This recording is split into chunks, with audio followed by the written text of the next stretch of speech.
Okay, welcome everyone to the Media Center. Here with Minjee Lee, one of our past champions of the Founders Cup presented by the U.S. Virgin Islands. Minjee, it's great to see you here so early in the season. I know you didn't play this event last year, but you are a Founders Cup champion, so just excited to have you back. Tell us about how you're feeling to be out here. Yeah, I mean, off-season was quite short, pretty quick turnaround, only a couple weeks to, practice and then play these first two events. So I'm excited to be here. A lot of new faces, so it's just nice to, see everyone and, no, it's nice to be here, yeah. Awesome. Yeah, we talked with one of the rookies, Cassie Porter, yesterday, Aussie, just like you. Know anything about her, or what are some of the other new faces you've been seeing out here? Obviously, all the rookies I don't really know too well because this is my 11th year on tour and it just feels like everybody's 10 years younger than I am. But yeah, I've met Cassie before, seen her at a lot of the Aussie events, and hopefully as the year goes along, I get to know a little bit better, see her a little bit more. So yeah. Awesome. I know you finished last week with a really good round to sort of jumpstart your season. How good are you feeling about your game coming into an event where you have been successful before? Yeah, I mean, definitely a lot of confidence coming off the 10 under on Sunday. I didn't really expect too much, obviously being the first tournament of the season for me, and, playing with the celebrities was a lot of fun, and just kind of a nice way to start the year. Yeah, I mean, I haven't got too many expectations here as well. I just want to, have a good week and just get everything a little more settled, with the new putter and everything. So, yeah, I'm looking forward to getting it started. Awesome. Jill, I see you on the Zoom. If you want to unmute and ask your question, that'd be great. Okay. Hi, Minjee. Wanted to check in on your experience on Full Swing and what was that like filming? Yeah, I mean, there was a few times they came out, once to my place for a few interviews, and I think they came out to Shadow Creek when we played the match play, and my brother was following around, and also one other time at one of Min's events. So they got a little bit of everything, and I feel like I'm probably going to be the first LPGA player to, feature in the Full Swing. So hopefully it opens the doors to other LPGA players getting on a few of the episodes, and I think it'll be a lot of fun once it comes out. We know you have such a fun personality, but was there anything that you think they captured of you that your fans and other people may not know? I feel like maybe because it was more like behind the scenes and kind of what, like, I guess not many people have seen me go to like Minwoo's tournaments and like how I would react when he's playing or he reacts when I'm playing. So maybe that would be a little bit of fun, something a little different that not many people have seen before. Okay, thank you. Minjee, I know long putter was a hot topic last week and it paid off. I mean, 62 on Sunday is nothing to scoff at. For you, what is it about that putter that looks so good when you're looking down at it over the ball? I think the putter itself doesn't look that different to me because I was kind of using like a similar like head shape, and with the new square to square Callaway has brought out, it's like goes straight into the middle of the face, I guess, the shaft. So it wasn't too different. It's just more like where my hands are on the shaft, and obviously it's longer, so you're a bit up taller. So the way you look at the hole is a little bit different. So I mean, it's just kind of a new adventure. I've never done it before, and it's something that doesn't feel too unnatural to me. So I feel like over time I'll get much more comfortable and probably much more confident with, all the lengths of like putts. You just touched on it a little bit, but that grip adjustment, I mean, did it take you a little bit of time to get it nailed down, or was, like you said, it just something felt super natural as soon as you started to do it? Yeah, I fiddled around with a few different types of like grips with my right hand because, you can pretty much do anything you want as long as you're not anchoring the putter, right? So, yeah, I tried probably like 3 different times, 3 different ones until I was set on which kind of grip I liked, which is the pencil grip. So I felt most comfortable with that one.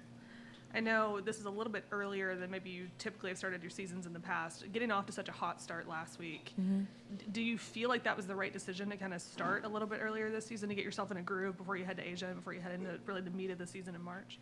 Yeah, so I've not started this early in probably maybe like 7 years or something like that. So, yeah, I felt like with the new putter, it was a little early. I mean, like I didn't have that much time to, get used to it. And then I just came out to play earlier, and I didn't really feel super unready or anything. I felt my swing was kind of in a pretty good space, like after like the first week and a half of training. So it was just really getting settled with the putter and just feeling a little more comfortable with it. So I tried to play a little bit more in like the week leading up to heading over here. So I was a little more in like the groove to go and play a tournament. Hey, Minjee, you mentioned Hello. Cassie earlier. Dwayne Smith is caddying for her this week. And they are now running the Golf Australia house in Orlando. Yep. How important is it to have that Golf Australia connection over here? And what has that done for your career? Yeah, so it was a little bit, the house came a little later, so I was like already on tour and then it got introduced, but I was able to, playing over here, I was able to visit, and there were times when there were like 10 people staying at the house, and I think it just feels like a sense of family. Like when you're over here, you're like, the lifestyle is quite lonely, and there's a lot of things behind the scenes that you don't, I guess people don't see. So I think just having that kind of support, Sarah and Dwayne have taken over the house now, and Theo's there, and I think it's just really cool that all the amateurs and the rookies or people have somewhere to go. And because the first few years it was very nomadic life for me, like I was just living out of a suitcase. So I think it's just nice to have a little bit of a base where people can go and even just relax, or go practice, mingle with the other players, and go to Disneyland, or just do something other than play golf and be on the grind all the time. So I think it's just really important that they kind of have that kind of base, and just feel like they've got someone to lean on, and just someone or a group of people that they can get some support from. And even before the house existed, was Golf Australia really providing a support mechanism for all the players? Yeah, so they have like the rookie program for like the players just turning professional. So we would get some financial support to be able to travel and to be able to support ourselves while we're on the road. So in the beginning, you're not always you don't always have that financial, security at the start of your career. So I think that really, really helped for me, and I know it helps a lot of the other rookies. And even as an amateur, we had such a great program growing up.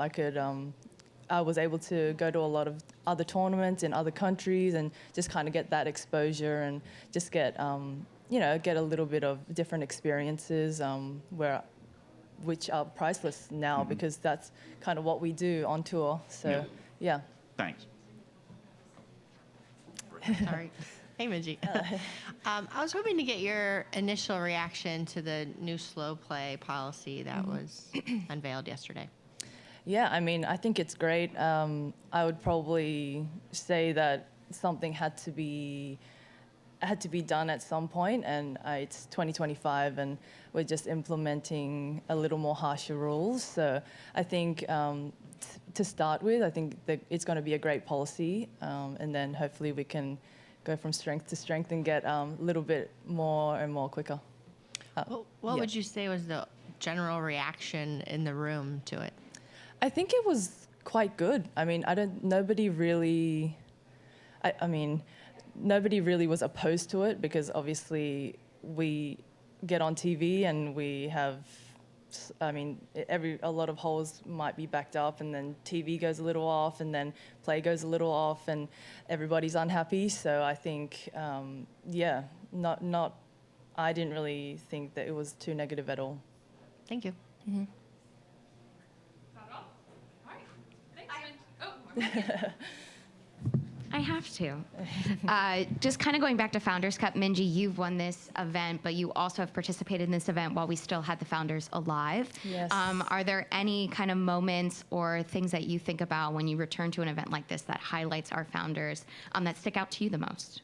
Yeah, I mean, I think what I remember when I won last time at the Founders Cup, it was Shirley was still there, so she was,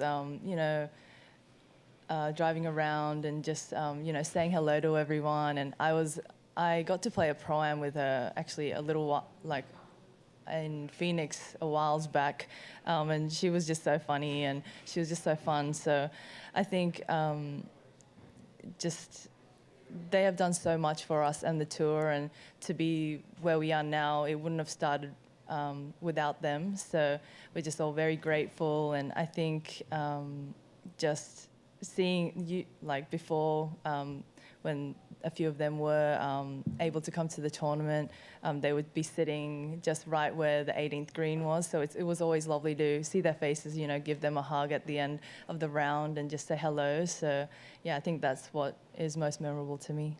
All right. Thanks, Minjee. Thank you. Thanks.